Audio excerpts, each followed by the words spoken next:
One of the most popular general release Jordan 1s in recent memory has been the Jordan 1 High Mocha. Just a very easy to wear, easy to look at colorway. And of course, an even more popular Jordan 1 High was the Jordan 1 High Travis Scott Mocha. And now, Jordan Brand is going to take that colorway, trim the top off, and giving us this shoe, Air Jordan 1 Low OG Mocha.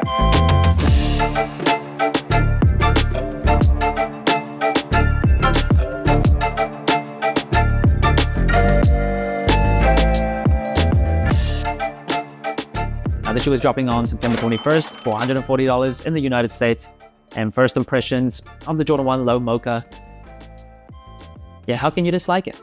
How can you dislike it? It is a very nice and clean shoe. Doesn't have any crazy colors, but I think the mocha brown does stand out enough to also be slightly different. It's not just like a black and white Jordan 1 Low. Yeah, very, very nice colorway. Compared to the highs though, I probably still prefer the highs, but the lows, oh, it's pretty tasty. Pretty tasty indeed. And the upper of the shoe, it is leather, apart from the heel counter. And the leather on this shoe, it is pretty standard for a Jordan 1 Low. It's not like anything premium.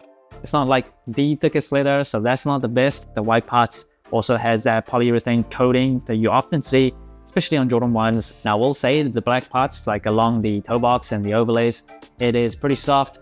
Not the thickest, but it's not as soft and like almost flimsy feeling as the black toes that we saw in late 2023. And on the heel counter, you get this Mocha nubuck, and of course the Wings logo that is on the heel of the shoe. Now, one difference between a non-OG Jordan 1 Low and an OG Jordan 1 Low is that the Wings logo on an OG is on the heel itself, and then on the non-OG, it's like on the heel counter area. And another difference, it is on the tongue. So on the OG version of the Jordan 1 Low, you get this Nike Air branding. On the non-OG, you get Jumpman branding. And the tongue size itself is also much better on an OG. So it's not as protruding, it's much more subtle, just looks and feels nicer. And the shape of the OG is also slightly sleeker than a non-OG, so that looks better as well. I've just basically stopped buying non-OG Jordan 1 Lows, only stuck to OGs and the 85 cuts. And one difference between the OGs and the 85 cut Jordan 1 Lows is that the 85 cut has 8 eyelets, so this one only has 7. Don't know why they have to make that distinction. Well, I kind of do. It's all about like segmenting. So when I was working in the sneaker industry, as a corporate shill, you create these different segments with like one slight tweak, so you get more excitement for that elevated segment. You can maybe slightly charge a little bit more, even though it doesn't really cost you extra to make it like 8 eyelets instead of 7, even though they could just default to that version. And the shoe comes with one set of laces, just black laces out of the box. I would have loved to see like white laces, maybe even sail laces, even though I complain about sail on shoes that don't really need sail. But the sole of the shoe, as you can see, it's got that kind of sail color already. And usually I would complain about it. But in the 2020 Jordan 1 Mocha, before sale was just way played out on Jordan Brand shoes that came with a sail sole. So I think that would make sense, but nope, black laces it is. And the Jordan 1 Low comes with a rubber cup sole with a Nike Air unit just on the heel. That's about as far as the technology goes. And also a rubber outsole. You see this very iconic and legendary design of an outsole, this concentric circle pattern and the toe area, as well as that little Nike cutout. And the insole of the shoe, not polyurethane, not dream cell, just generic insoles, generic nonsense with a dark brown Mocha Nike Air branding. And the box of the shoe, standard Jordan 1 box, true to theme, and that Mocha brown. That's it.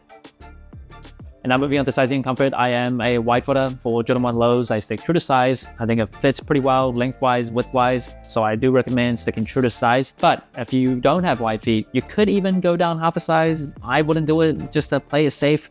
But the padding around the ankle collar for Jordan 1 Lows is slightly thinner than the Jordan 1 Highs. So half a size, you could make it work. Then just wear your laces super loose. For me, I stick true to size. And in terms of overall comfort, you can feel how old this shoe is. A rubber cup sole design, Nike Air on the heel. Yeah, you barely feel much cushioning, very flat to the ground. It's not the most comfortable shoe, but it's nothing that'll make you want to burn this shoe. And that brings the total sole score of the Jordan 1 Low OG Mocha to 30 out of 40. Pretty decent score compared to other general releases. Now first it is colorway. I really think this colorway is nice. You can't really screw up a white Jordan 1 Low. It is very easy to design, just stick to like basic standard colors and you'll have a pretty nice shoe. But this mocha color on the heel counter, I think it is so nice. It's not too brown or that weird shade of brown where it starts to look like diarrhea or something like that. So it's just like the perfect shade of brown that extends to the tongue as well. I think a white Nike Air branding on the tongue actually would make the shoe pop a little bit more. But overall, just a very nice colorway. And in terms of materials, no surprises, nothing too premium. It's not like the best leather on the shoe or anything. It's not like super thick leather, but it's not as soft and flimsy like the 2023 Black Toes. You might prefer that just because it feels nicer to the touch. Softness is good. And the white parts here, you can really see the polyurethane coating, just personal preference.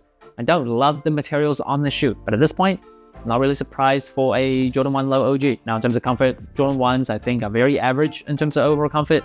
Jordan 3s, 4s, 5s, pretty much every Jordan after it is more comfortable in my opinion. But if you're looking at buying a Jordan 1, you're probably getting it for how it looks, not exactly the comfort of the shoe. And in terms of overall versatility, I think this is a super wearable shoe.